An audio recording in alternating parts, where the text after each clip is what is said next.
तो मुझे कहा गया है साधना के संबंध में बोलने के लिए। तो आप सब तो साधक हैं, और मुझे लगता है कि अधिकांश लोगों ने मंत्र दीक्षा ले ली है। कितने लोगों ने मंत्र दीक्षा ली है? अच्छा, अरे सभी लोग हाथ ऊंचा करें। कितने लोगों ने नहीं लिए वही हाथ ऊंचा करें। 1 2 3 4 5 6 7, तो 6 7 को छोड़ करके बाकी सबने मंत्र दीक्षा ले ली। इसलिए आप लोग जानते हैं मंत्र दीक्षा क्यों ली है, क्यों लेनी चाहिए। मंत्र दीक्षा ली भी है, मंत्र भी मिल गया है, और आप लोग, ऐसा आशा करता हूँ, कम से कम 108 जप करते हैं, जो गुरुदेव ने कहा सुबह शाम, ऐसा भी आशा करता हूँ। तो इसलिए आप लोग साधना तो कर ही रहे हैं। तो सुबह एक बहन जी ने मुझे प्रश्न पूछा बहुत सुंदर, कि महाराज आपने बहुत साल पहले मुझे कहा था कि मंत्र दीक्षा ले लो, मंत्र दीक्षा ले लो। तो मैंने मंत्र दीक्षा तो ले ली, बट व्हाट नेक्स्ट? अब क्या? बोला व्हाट नेक्स्ट, इसके लिए बंगला में एक कहावत है। गुरुजी कहते हैं, दिलाम तोमा के मंत्र एकोन मन तोड़। दिलाम तो के मंत्र एकोन मन तोड़। तुमको मंत्र दे दिया, अभी तुम्हारा मन जैसा करेगा ऐसा कर। तुमको तुम्हारा मन है अभी जब करना, वो तुम्हारा मन है। दिलाम तोमा के मंत्र, दिलाम तो के मंत्र एकोन मन तोड़। अब तुम कितना उसका लाभ उठाओगे? आपको ब्रह्मास्त्र मिल गया है, अभी उसका कितना लाभ उठाएंगे वो आपके ऊपर है, सब आपके ऊपर है। मंत्र दीक्षा से किसी किसी को बहुत फायदा होता है, किसी को कम फायदा होता है, किसी को नहीं फायदा होता है। डिपेंड करता है। गुरुजी ने तो जो कुछ देना था उसी समय दे दिया, सब कुछ कर दिया उन्होंने, उतनी अपनी तरफ से उन्होंने जो कुछ करना था वो कर दिया। अभी कर्तव्य साधक का है, जिसने मंत्र दीक्षा ली है, कि उसका कितना वह बेनिफिट ले सकता है। ये हमारे ऊपर है कि हम गुरुदेव ने जो मंत्र दिया उसका कितना लाभ उठा सकते हैं। तो अपने अपने अनुसार हम उसका मोल लगाते हैं। मीराबाई ने कहा, पायो जी मैंने राम रतन धन पायो, वस्तु अमोलक दी मेरे सतगुरु, कृपा कर अपनायो।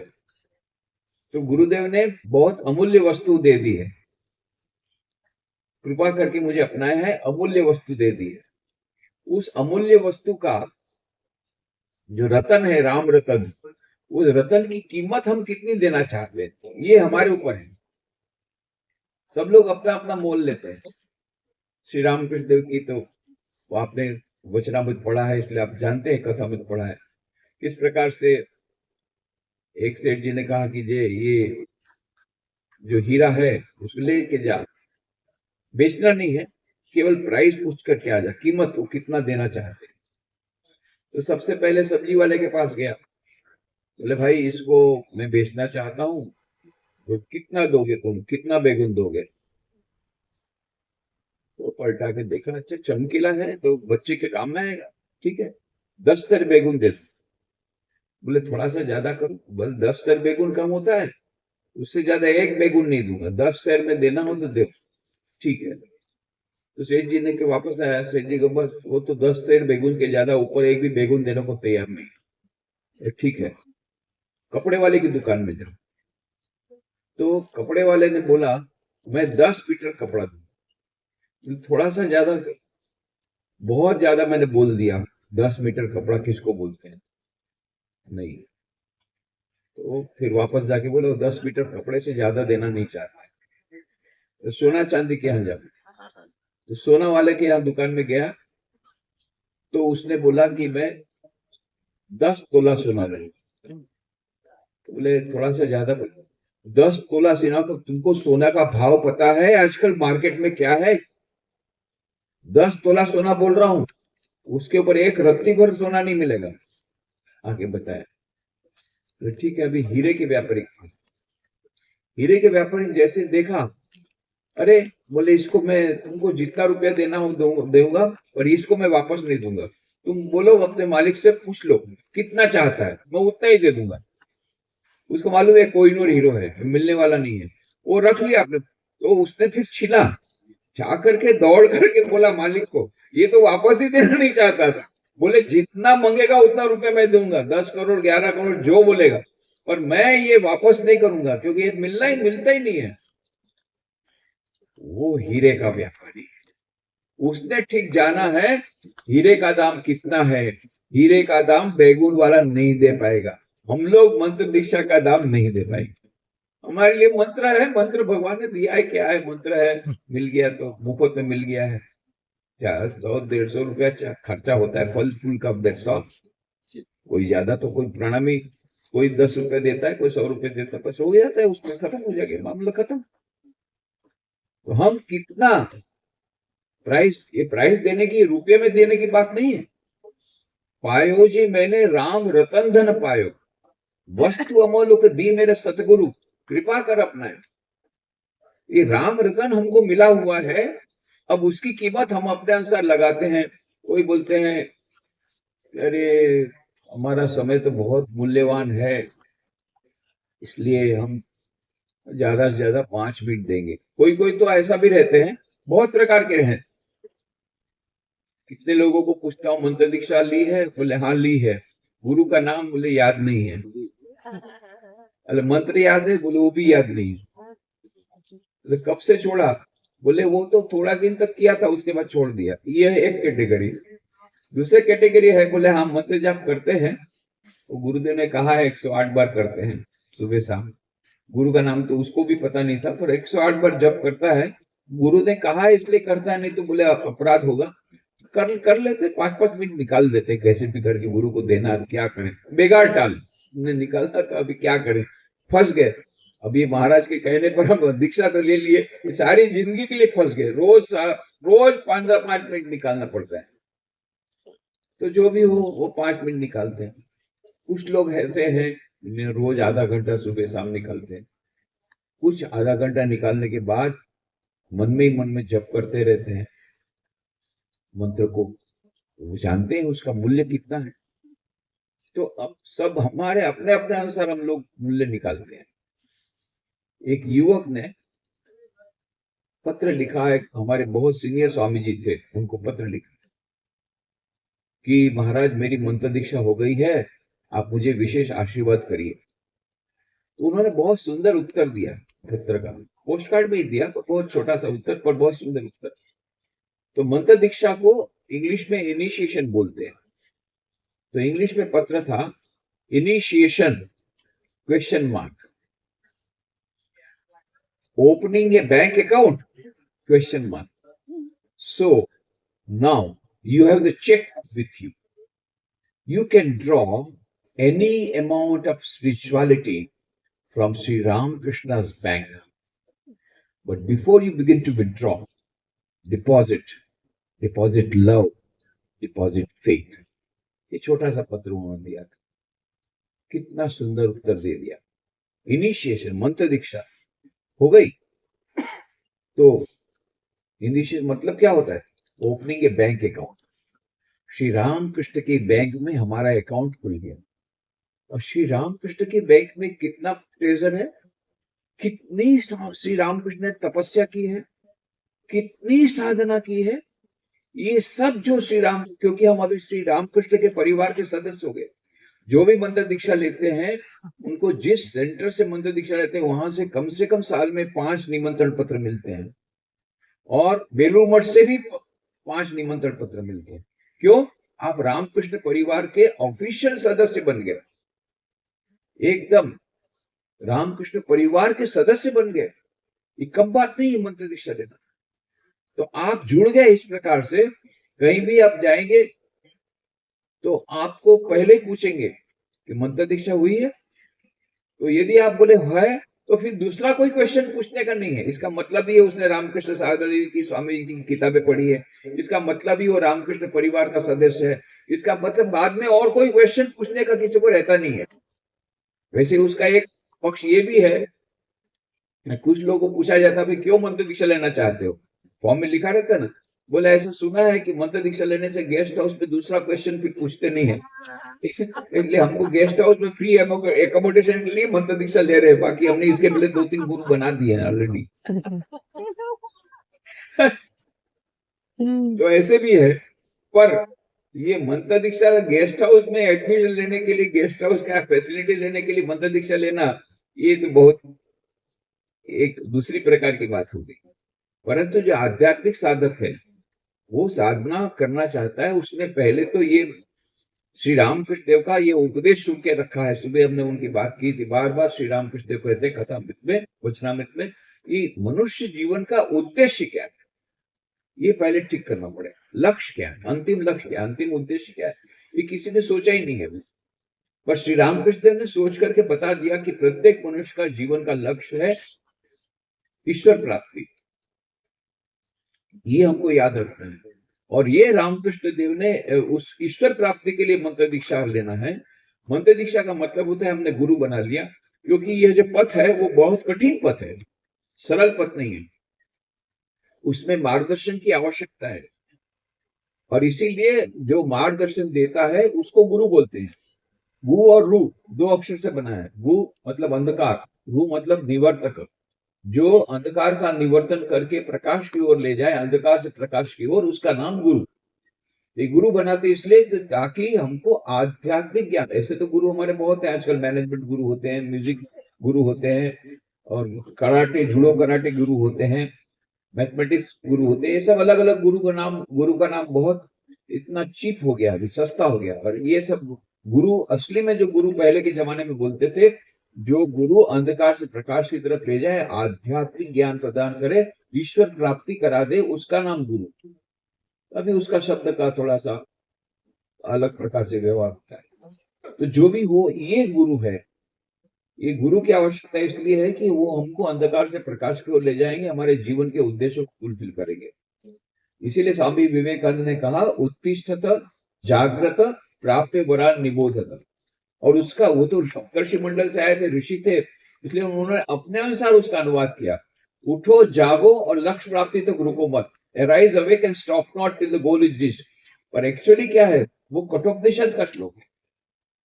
शूरस्य धारा निशिता दुरतया दुर्गम पथस्तत् कवयो वदन्ति उत्तिष्ठत जागृत प्राप्य वरान निबोधत। क्या है श्लोक, असली में श्लोक कठोपनिषद का, शूरस्य धारा, तलवार की धार पर चलने जैसा कठिन वो मार्ग है, शूरस्य धारा। निशिता दुरतया, अत्यंत दुर्गम है वो पथ, अध्यात्म का। तो क्या करो, इसलिए उठो। क्यों उठो? ये निद्रा को त्याग करो, अज्ञान की निद्रा को त्याग करो, आलस को त्याग करो, जागो, निद्रा में से जागो, अज्ञान की निद्रा में से जागो और उठो। आलस का त्याग करो, उठो, जागो, और क्या करो, उत्तिष्ठत जागृत प्राप्य वरान, वरान माने गुरुदेव के पास जाओ, और क्या करो, निबोधत, उनसे ज्ञान प्राप्त। तो लिटरल ट्रांसलेशन ये होता है, क्योंकि अध्यात्म का पथ अत्यंत कठिन है, तलवार की धार पर चलने जैसा कठिन है, अतः उठो जागो और गुरुजन के पास जाकर के ज्ञान प्राप्त करो। तो स्वामी विवेकानंद ने उसका फ्री ट्रांसलेशन किया, अपने अनुसार अनुवाद किया, उठो जागो, लक्ष्य प्राप्ति तक रुको मत। और वो लक्ष्य क्या है? अंतिम लक्ष्य यही है, ईश्वर की प्राप्ति।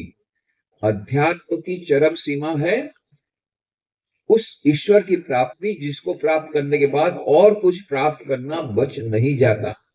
अंतिम अनंत सुख, अनंत ज्ञान, अनंत आनंद, ये प्राप्त करके उस अनंत ज्ञान को, अनंत आनंद को, अनंत जीवन को प्राप्त करना, असीम जीवन को प्राप्त करना, असीम आनंद को प्राप्त करना, असीम ज्ञान को प्राप्त करना, सच्चित आनंद की प्राप्ति करना, यही मनुष्य जीवन का अंतिम उद्देश्य है। ये जब तक नहीं होता है तब तक हमें अविरत साधना करनी पड़ेगी। तो सुबह जो प्रश्न पूछा गया कि भाई मंत्र दिशा तो हो गई, व्हाट नेक्स्ट इज, अभी साधना करो। कब तक? जब तक लक्ष्य, रुकना मत, उठो जागो, लक्ष्य प्राप्ति तक रुको मत। क्या लक्ष्य है? ईश्वर प्राप्ति।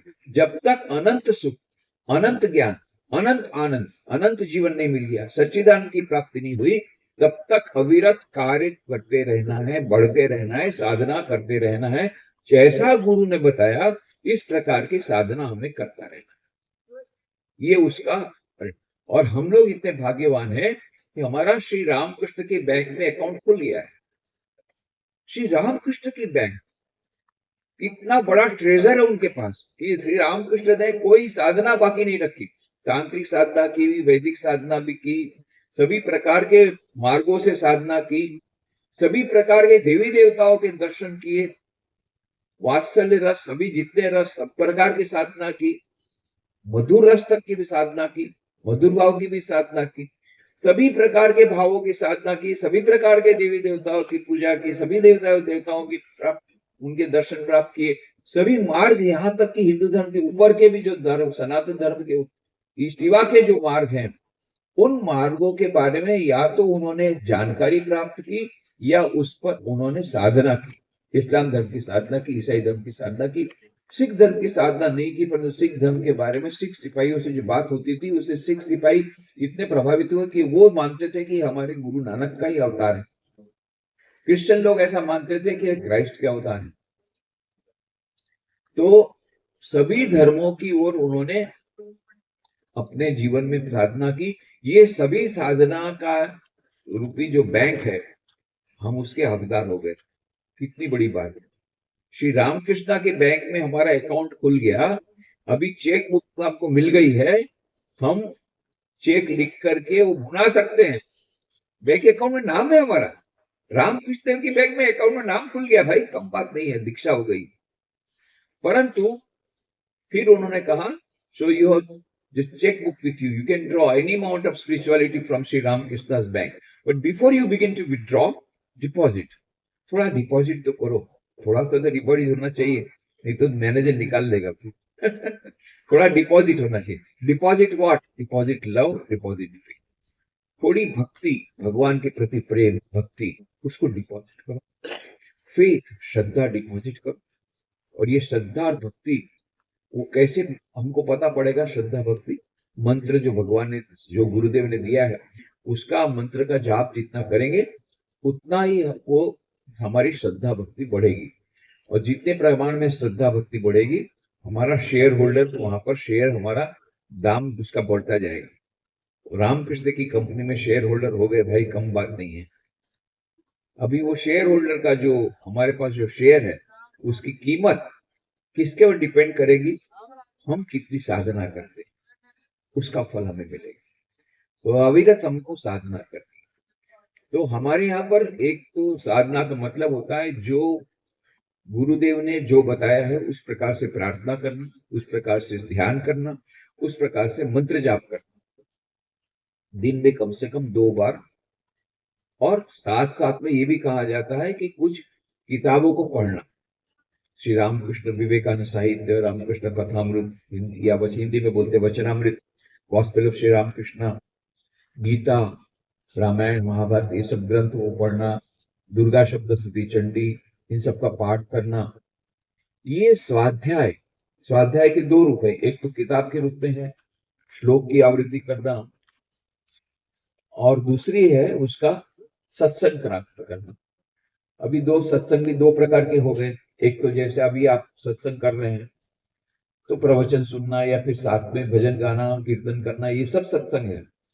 दूसरा ई सत्संग, अभी जब नहीं आ पा रहे हैं तो ऑनलाइन कितने सारे ऑनलाइन प्रोग्राम होते हैं। संध्या आरती में नहीं आ पा रहे हैं तो कई जगह हमारे आश्रम में, राजकोट आश्रम से संध्या आरती हमारी ऑनलाइन बहुत लोग देखते हैं। हमारे जितने कार्यक्रम सब हम ऑनलाइन करते हैं, क्योंकि आजकल डिस्टेंस बढ़ गए, ट्रैफिक जाम होने की संभावना पूरी है। तो यंग लोगों को तो सत्संग में आने की कोई उनका सवाल ही नहीं उठता, उनके पास समय ही नहीं है।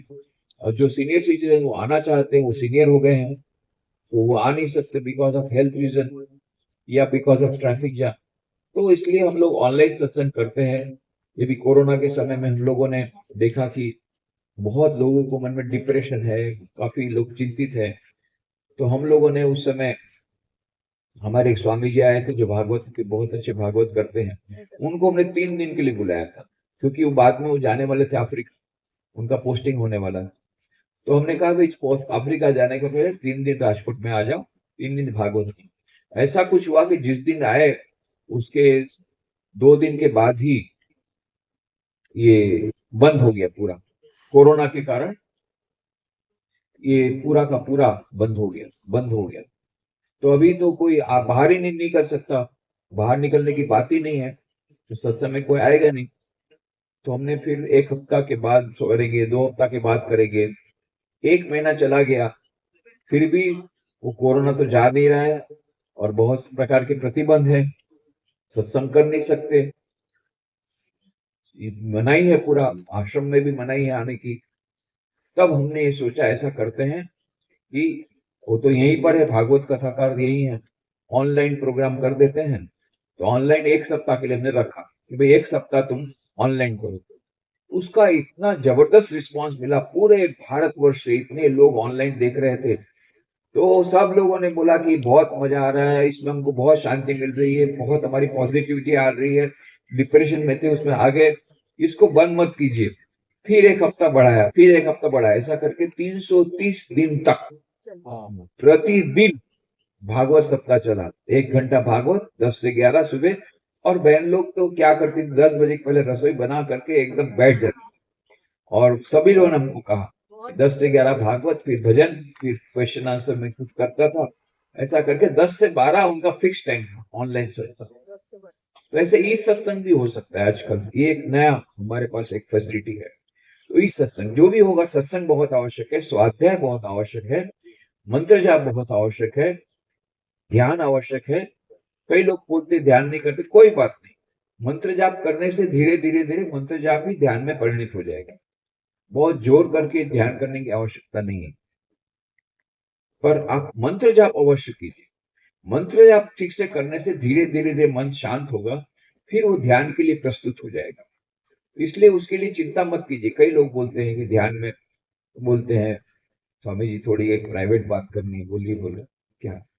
मैं जब ध्यान करने बैठता हूँ, इतने अगड़म बगड़म, इतने इधर उधर के विचार आते हैं जो कभी सोचे नहीं थे। ऐसे ऐसे सब विचार उस समय ध्यान के समय आते हैं, सब इधर उधर के सब बहुत सारे विचार आ जाते हैं। मैंने कहा देखो भाई, इसमें प्राइवेट बात कुछ नहीं है, सब ओपन सीक्रेट है। सभी लोग आके मुझे यही बात बोलते हैं कि एक सीक्रेट बात है क्या, कि मेरा मन बहुत भटकता रहता है, बहुत ऐसे ऐसे विचार आते हैं जो कभी किए भी नहीं थे, वो ध्यान के समय में आते हैं, ऐसे नहीं आते ध्यान करने बैठते। तो ये अनकॉन्शियस माइंड में से बाहर आते हैं, तो ये सबका है।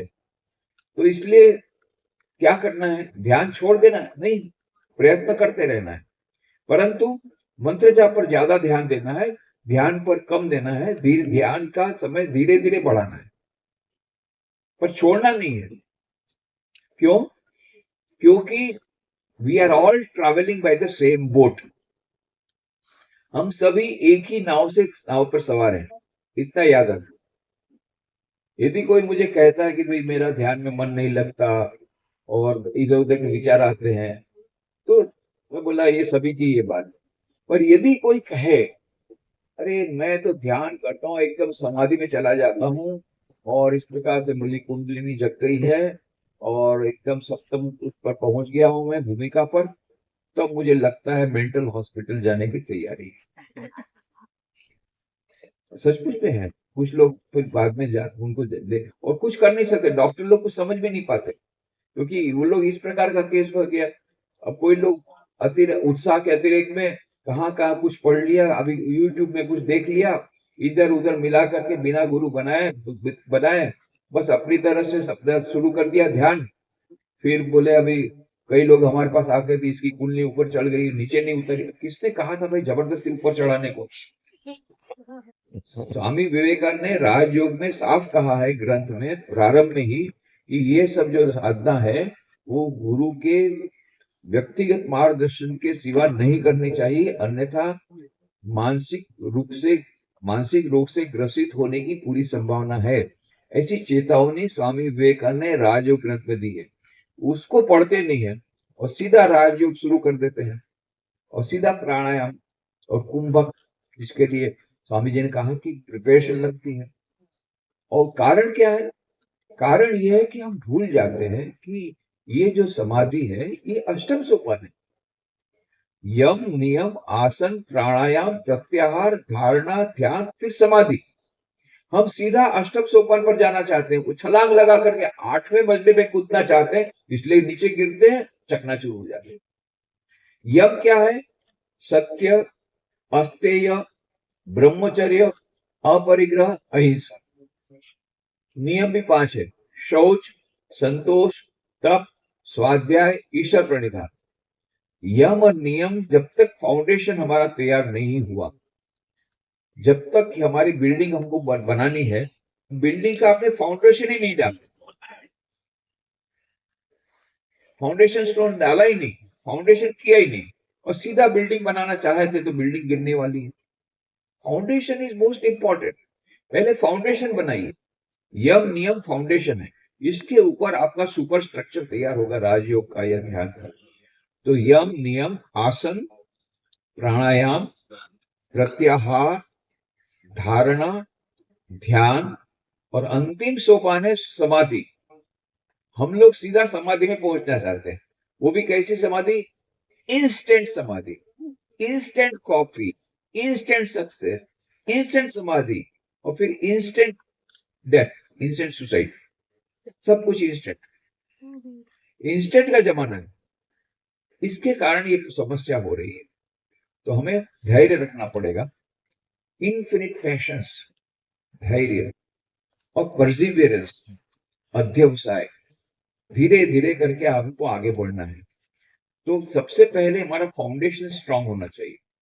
उसके बिना हम सीधा राजयोग की प्रैक्टिस करेंगे या समाधि की प्रैक्टिस करेंगे तो उसमें बहुत प्रकार की भय स्थान है। सत्य की जब बात होती है, बोले नहीं नहीं, आज के जमाने में सत्य तो नहीं चलेगा, वो तो पुराना मंत्र था, सत्यमेव जयते। अभी नया मंत्र है असत्यमेव जयते।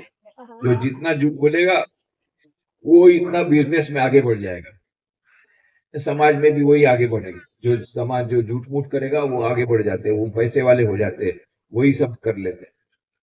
इसलिए सत्य का पालन तो न तो हमको करना है, न उसका उसका कोई फायदा होने वाला नहीं, हमको मालूम है। तो सत्य का पालन तो हम नहीं कर सकते, यह संभव।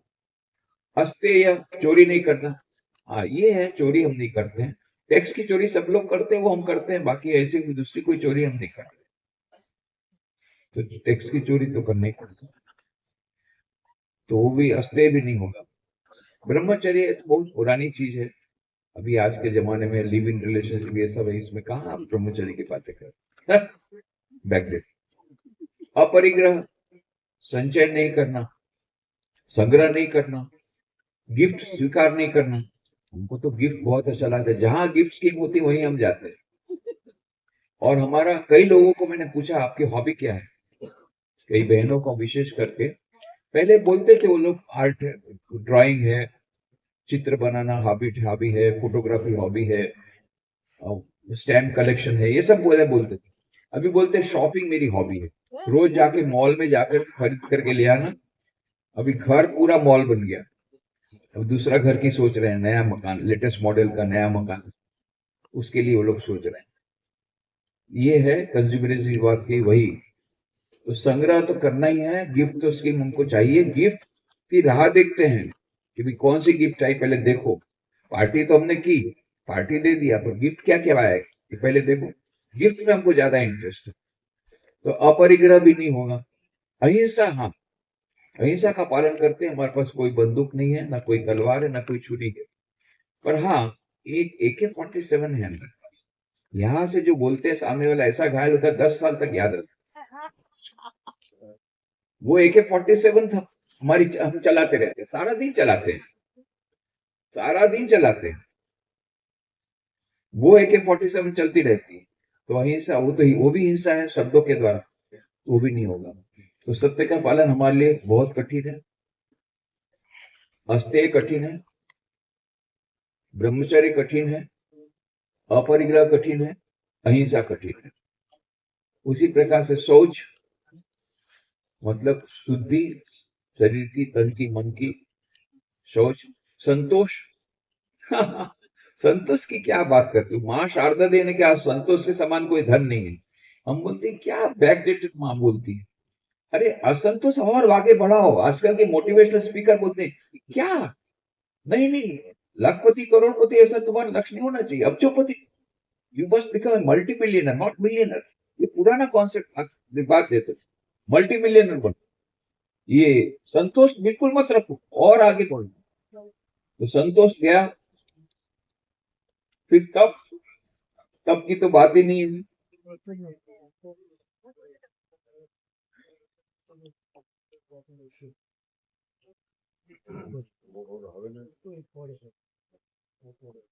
सोच, संतोष, तप, तपस्या, तप करना तो अच्छा नहीं लगता।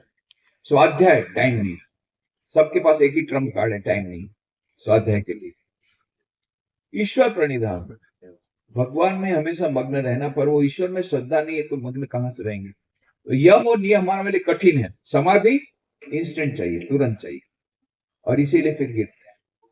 तो जो भी होगा हमको धीरे धीरे आगे बढ़ना है। यम नियम को फाउंडेशन क्लियर करना है। यम नियम, आसन, प्राणायाम, प्रत्याहार। प्रत्याहार मतलब हमारा मन इधर उधर जाता है उसको वापस लाना, फिर जाता है उसको वापस लाना। हम लोग जो ध्यान करते हैं वो ज्यादा करके प्रत्याहार ही है, ध्यान नहीं है, प्रत्याहार है।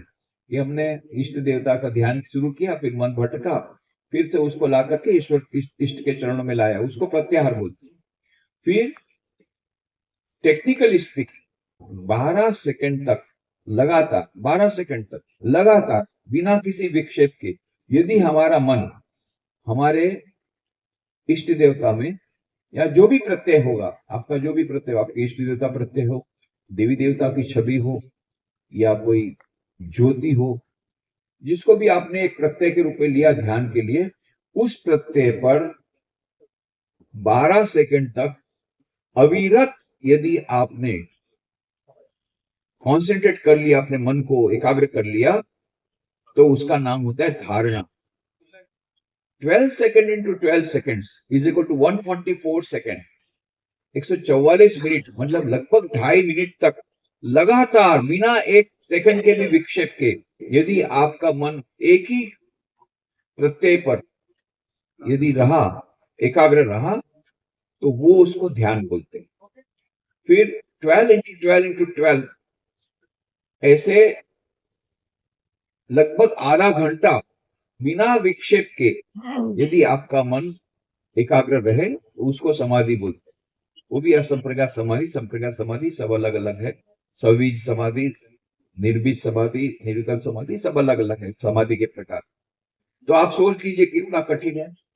12 सेकंड तक जब हम कर सकते हैं तभी वो धारणा है। तो यम भी बहुत डिफिकल्ट है, नियम बहुत डिफिकल्ट है, आसन डिफिकल्ट है, प्राणायाम डिफिकल्ट है, प्रत्याहार डिफिकल्ट है, धारणा बहुत डिफिकल्ट है, ध्यान उससे भी ज्यादा डिफिकल्ट है। समाधि हमको एकदम सरल इंस्टेंट समाधि चाहिए। इसलिए फिर इस प्रकार के केस होते हैं। तो हमको धीरे धीरे आगे बढ़ना है। सेफेस्ट कोर्स है जो हमारे गुरु ने बताया, ठीक उसका पालन करें। कितने लोग मंत्र दिशा लेने के बाद भी इधर उधर उधर जाते रहते हैं। भैया मार्केट सर्वे जो पहले कर लो, जितने गुरु के पास जाना, कौन सा गुरु अच्छा, कौन सा गुरु, जब ये सब हो गया, जब एक बार गुरु तुमको मिल गए हैं, तब अब बाकी ठीक बसे था, ठीक बसे था, ठीक बसे था मास्टर, फिर एक बार वहीं पर जो मंत्र मिला है उसका हमको जप करते रहना है, उसी के ऊपर हमको कॉन्सेंट्रेट करके जप करते रहना है। तो ऐसा करके हम लोग साधना करेंगे, धीरे धीरे आगे बढ़ेंगे, तो अवश्य हमको सफलता मिलेगी। श्री रामकृष्ण देव की बात सुबह हो रही थी, उनको किसी भक्त ने कहा कि आपने कहा ईश्वर प्राप्ति हमारे जीवन का लक्ष्य है, तो क्या हमको सब कुछ छोड़ करके, संसार त्याग करके हिमालय में जाना पड़ेगा, जंगल में जाना पड़ेगा? संसार में रहते रहते, गृहस्थ आश्रम का पालन करते करते क्या हमको ईश्वर प्राप्ति नहीं हो सकती है? तो श्री रामकृष्ण का अवश्य हो सकती है, अवश्य हो सकती है। परंतु एक बात याद रखना, यदि नाव में पानी रहे, यदि पानी में नाव रहेगी तो कोई हरकत नहीं, पर नाव में यदि पानी आएगा तो नाव डूब जाएगी। तुम संसार में रहो, कोई हरकत नहीं, पर संसार तुम्हारे मन में रहेगा तो तुम डूब जाओगे। तो संसार में रहो, अनासक्ति पूर्वक संसार में रहो, जो काम करना है करो, गृहस्थ जीवन की जो कर्तव्य अवश्य निभाओ, पर अनासक्ति पूर्वक करो। तो गृहस्थ आश्रम में रहते रहते, संसार में रहते रहते ईश्वर की प्राप्ति अवश्य हो जाएगी। परंतु अनासक्ति कैसे आई? क्योंकि आसक्ति ऐसी चीज है, आसक्ति है जो कभी भी आ सकती है, किसी को भी आ सकती है, कहीं से भी आ सकती है, उसी का नाम आसक्ति है। ये आसक्ति अपने आप आती है, हमको बिना बुलाए आ जाती है। तो अनासक्ति कैसे आएगी? तो श्री रामकृष्ण ने बहुत सुंदर उदाहरण दिया, बड़े घर की दासी के समान रहो। बड़े घर की आया, बड़े घर की माने जो सेठ लोग, जो सेठानी रहती है, पैसे वाली रहती है, वो तो खा पी के मोटी हो जाती है, तो काम तो कर नहीं सकती, तो घर का झाड़ू पोछा बर्तन मारना कपड़ा सब कुछ वो नौकरानी करती है। और उसका जो छोटा बच्चा है उसको भी वो नौकरानी संभालती। और नौकरानी जो है, आया बंगला में बोलते जी, वो क्या करती है, वो छोटे बच्चे को बोलती बेटा हरी नहा ले, बेटा हरी खा ले, बेटा हरी स्कूल चल। और हरी उसकी बात ज्यादा मानता है, अपनी माँ की बात नहीं मानता, उसके साथ ज्यादा उसका अटैचमेंट हो गया। वो जब बोलेगी तभी वो जाएगा, उसके साथ पूरा ट्यूनिंग हो गया है। परंतु एक बात है, इसकी आसक्ति बहुत आ गई, किसकी? बच्चे की नौकरानी के प्रति ज्यादा आसक्ति है, तो इसकी कोई आसक्ति नहीं आई। क्यों? वो जब भी बोलते बेटा हरी नहा ले, बेटा हरी खा ले, बेटा हरी स्कूल चलो, जानती है ये मेरा हरी नहीं है, मेरा असली हरी, मेरा सच्चा बच्चा तो वहां झोपड़ी में बैठ के रो रहा होगा, कभी भूलती नहीं है। उसको मालूम है ये मेरा बच्चा नहीं है, मेरे को सैलरी मिल रही है इसलिए उसको देखभाल कर रही। इसलिए क्या होता है, एक बार ऐसी बर्तन मांजते मांजते उसकी एक नई प्लेट थी, वो टूट गई। सेठानी को बड़ा गुस्सा आया, मैं जापान से लाई थी इतनी कीमती प्लेट, तूने छोड़ डाली, गेट आउट, भाग जा। नौकरानी तो हंसते से निकल जाती। और नौकरानी मिलना बहुत मुश्किल, आप लोग को तो ज्यादा पता है मुझसे। नौकरानी, कई लोग तो बोलते, बहन लोग बोलते हमको और कुछ नहीं, एक ही प्रॉब्लम है, नौकरानी दे दीजिए बस हमारा सब टेंशन खत्म, एक अच्छी नौकरानी दे दीजिए हम। नौकरानी मिलती नहीं, काम वाली मिलती नहीं है। तो काम वाली मिलना मुश्किल है, बाद में तो फिर पछतावा होता है सेठानी को कि क्यों मैंने ऐसा किया, क्योंकि फिर कमर टूट गई, खुद काम करने गई, फिजियोथेरेपी का बिल आया 10,000 और वो प्लेट थी 500 रुपए की, जो भी हो। अब ये छोटा बच्चा माँ के पास जाता नहीं है, वो रोता है। क्यों रोता है? उसका अटैचमेंट था नौकरानी। नौकरानी रोती नहीं है, वो तो हंसते हंसते, क्यों? उसका अटैचमेंट था ही नहीं, आसक्ति थी ही नहीं। क्यों? पहले से जानती थी मेरा बच्चा नहीं है। उसी प्रकार श्री राम कृष्ण कहते हैं बड़े घर की दासी के समान रहो, सबसे प्यार करो, गृहस्थ आश्रम रहो, पति को, पति की सेवा करो, पत्नी की सेवा, पत्नी की सेवा करो, पत्नी को प्यार करो, पति को प्यार करो, बच्चों को प्यार करो, बच्चों की सेवा करो, माँ बाप की सेवा करो, माँ बाप की प्यार करो, सबको प्यार करो, सबकी सेवा करो। परंतु याद रखना इसमें कोई हमारा नहीं है, एक दिन बुलावा आएगा, सब छोड़ करके भगवान के पास जाना है।